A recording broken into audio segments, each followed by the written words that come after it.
Ladies and gentlemen, I think we'll get started. I want to welcome everybody to the North Salem Town Celebration of Memorial Day 2021. My name is Dr. John O'Hanlon. I'm kind of a last-minute addition to today's ceremonies. I woke up this morning thinking I'd be standing here shooting the rifle, but I'll be speaking. So today we celebrate those who served in the United States military, especially our war dead. I myself was a lieutenant in the United States Navy, serving between 1997 and 2005. I was in the Medical Service Corps. So to start today, we'd like to start with the national anthem. And the flag is in front of us.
Normally, we would have Herb Geller following this program today. Herb is present here today, a living veteran of World War II. Thank you for your service, Herb. We'll now have the Boy Scout troop in Purdy's North Salem address the colors, please.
Thank you, gentlemen. I'd like to now present the Reverend Tim Wagner of the Croton Falls Baptist Church, who will provide us with the invocation.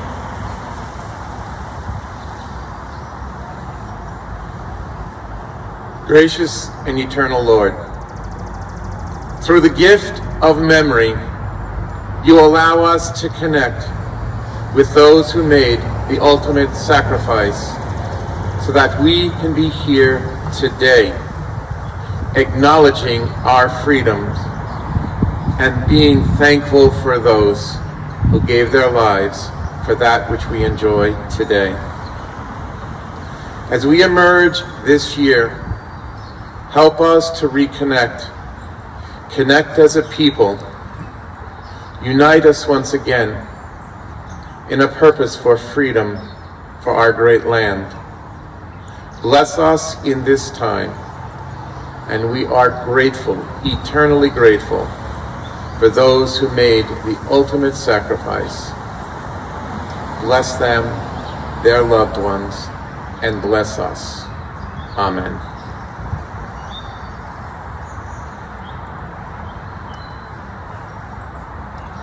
Thank you, Reverend.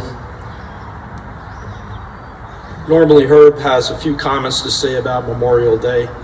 I'd just like to remind everybody that the United States military has served this country for over 200 years. They've protected us against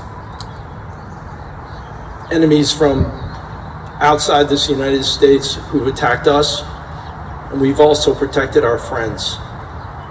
There is no greater country than the United States of America.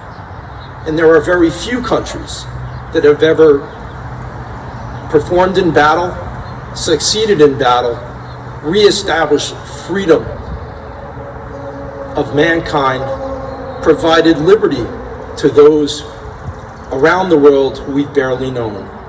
And most importantly, the United States of America leaves those countries. We don't occupy them. We provide them the freedom. We provide them that which makes us great and hope it makes them great as well. We don't ask for much in the way of gratefulness.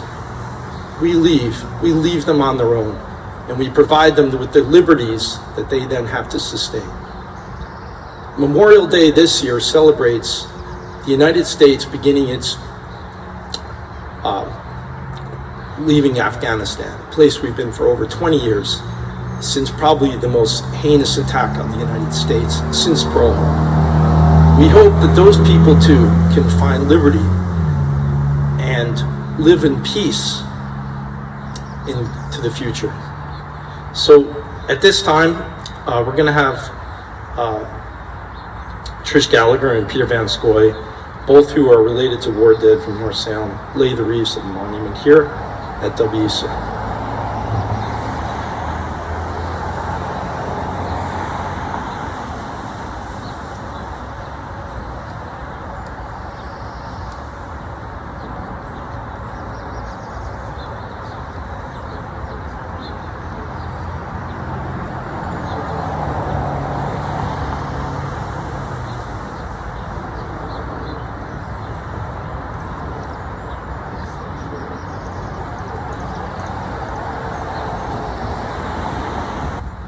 We also have a wreath from the Legion, which also will be placed. And we have a representatives from the Legion who are about to do that.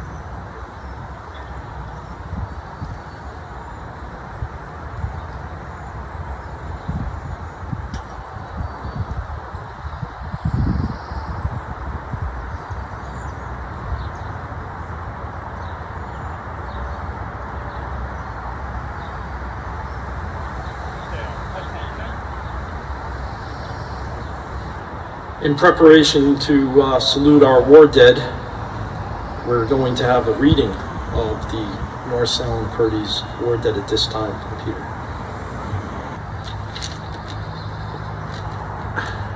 This is the roll call of the North Salem's war dead from the Civil War to the present time. We don't know how many North Salem men served in the Civil War, but we do know the names of some of the war dead. Cornelius Van Scoy, a member of the 6th Artillery New York Volunteers, died at Harper's Ferry, Virginia on March 13, 1861, and Andrew Quick of Purdy's died there a few days later. Private Van Scoy was the first North Salem man to die in the Civil War. They were among a group of 7 men from North Salem and Somers who died of typhoid fever after they camped near a polluted water supply at Harper's Ferry. Captain James McKeel and Sergeant Theodore Quick, Andrew's brother, were killed in heavy fighting in Reams Station, Virginia in August 1864. James Quick, another brother, was also killed in combat during the war. 3 out of the 4 North Salem men who were taken prisoner by the Confederates died as a result of malnutrition and malaria they suffered in the prison camp. Norman Purdy and James Russell died in a POW camp.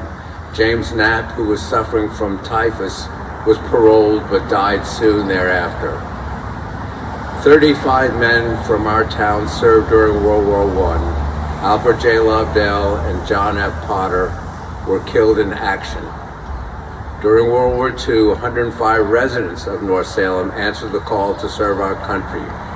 The men from our town who were killed in the battlefields of that worldwide conflict included Philip Doyle, a member of the Croton Falls Fire Department, two brothers, Ray and Joseph Doyle, Peter Colaboletta and Lawrence Studley.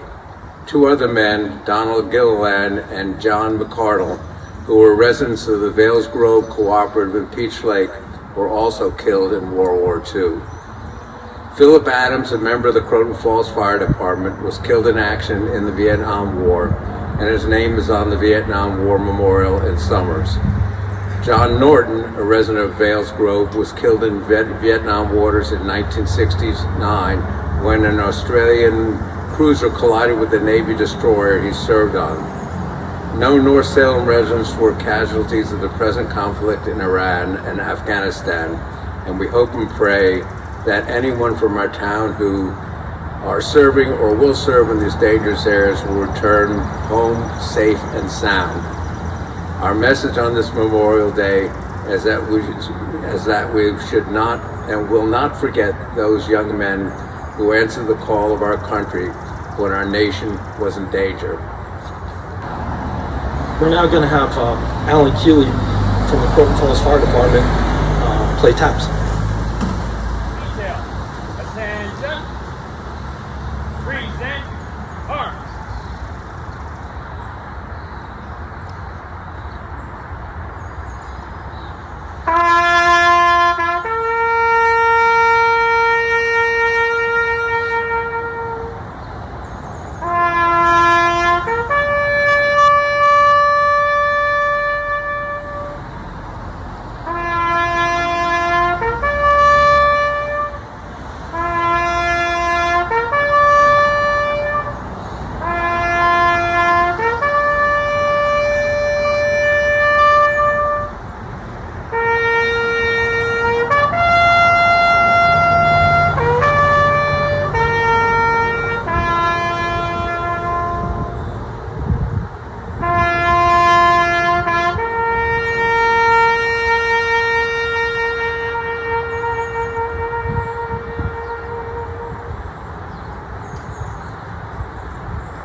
I'd like to introduce Supervisor Warren Lucas, who's going to say a few words for us today.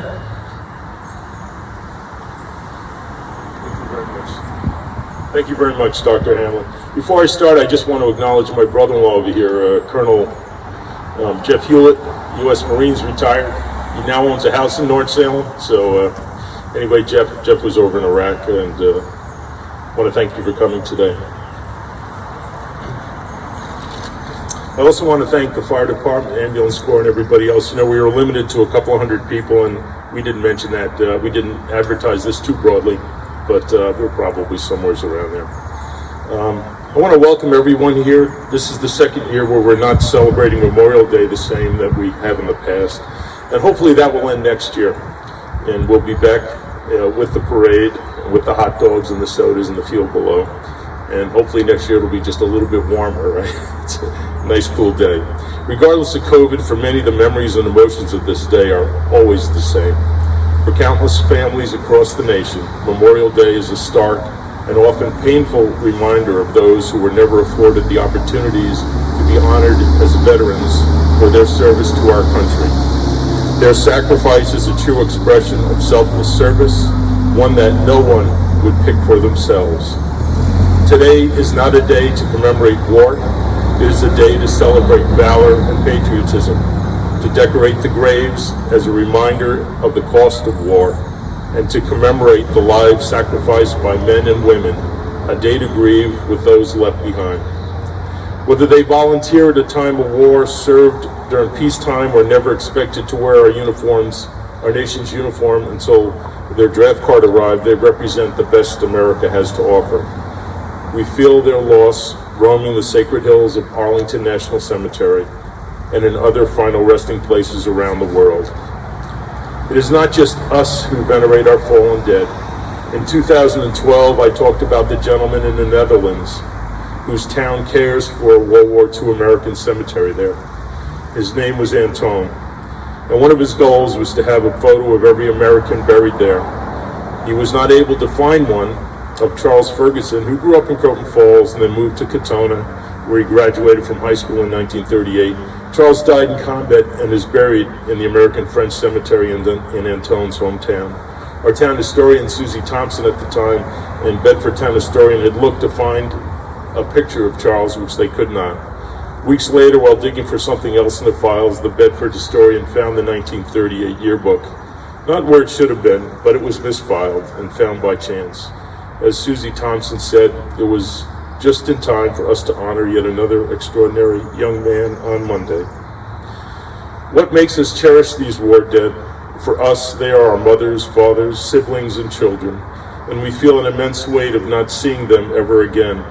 To some, such as Antoine, they understood that the American soldier was something special. As he would tell us in emails back and forth, they were his liberators. Whether in France, the Netherlands, Afghanistan, Vietnam, Gettysburg, Valley Forge, the American soldier has always fought not for personal gain, but for an ideal. The ideal was always to support the freedom and rights of others, and in some cases, they paid the ultimate sacrifice. Those are the people we came to celebrate today. During World War I, service members received aluminum identification discs, the precursor of dog tags, to aid in the process of identifying their remains. During and after World War I, Americans debated whether bodies should be brought back to the U.S. With more than 100,000 American casualties, repatriation was very challenging.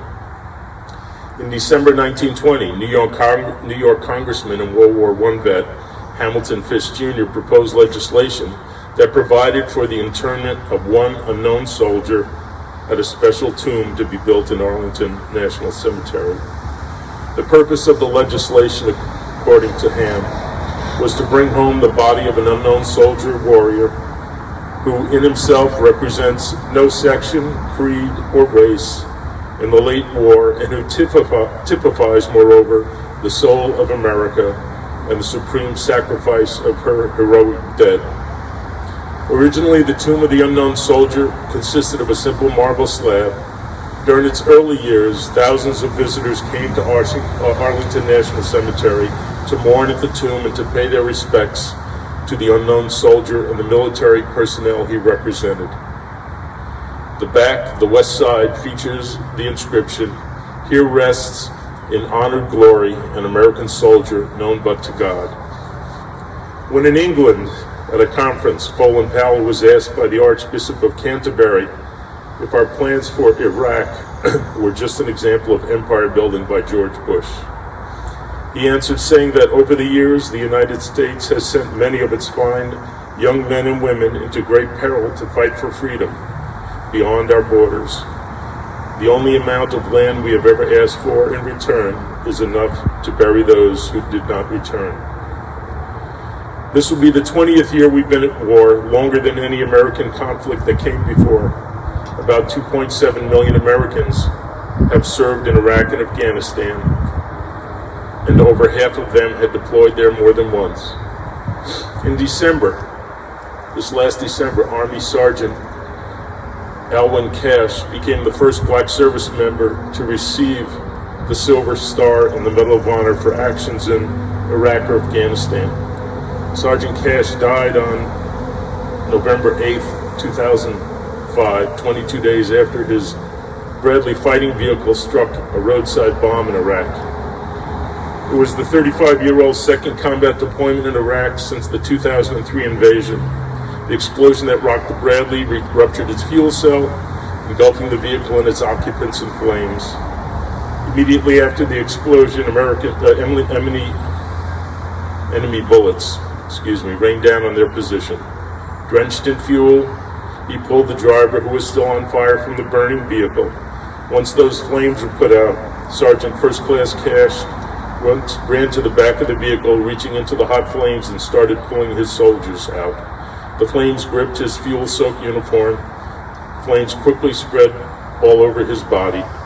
Despite the terrible pain, Sergeant First Class Cash placed the injured soldiers on the ground and returned to the burning vehicle to retrieve another burning soldier, all the while still on fire. By the time he got each of the other 6 soldiers out alive, more than 70% of his body was covered in second and third degree burns. Despite all of this, he insisted on being the last person on the medical evacuation helicopter.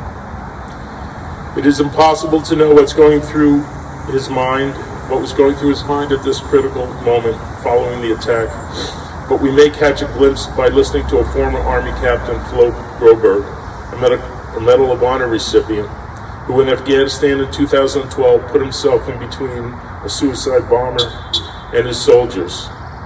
Thankfully, Groberg survived. He said, "In combat, there may be a moment where you have to make a decision that will more than likely dictate whether or not you live or die. When you are willing to put yourself in front of that bullet, in front of that suicide bomber, in front of that mortar, in front of anything that is going to kill you for your men, that's love." The harsh reality of war and military service in general is that not everyone will make it home. Let us honor the memory of heroes no longer with us, including Sergeant Cash, and let us strive to live up to the example set by such selfless patriots each and every day. Thank all of you for coming today. Appreciate it very much. Doctor. Thank you, Warren. Another wonderful speech. We've come to expect those years after year. They're wonderful. So we're going to have Pastor Tim Wagner again say the benediction with the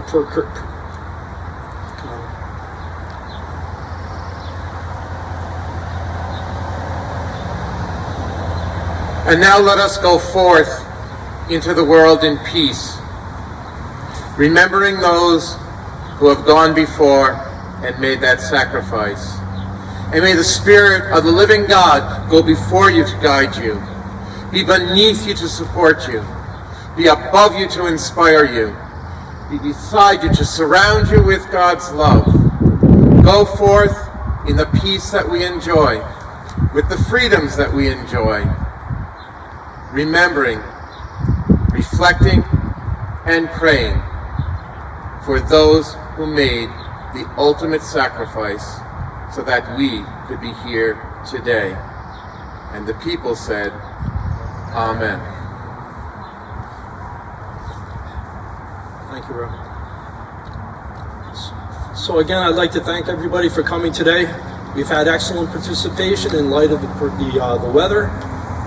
Unfortunately, the crowd couldn't have been larger for well-known reasons, but we look forward to next year.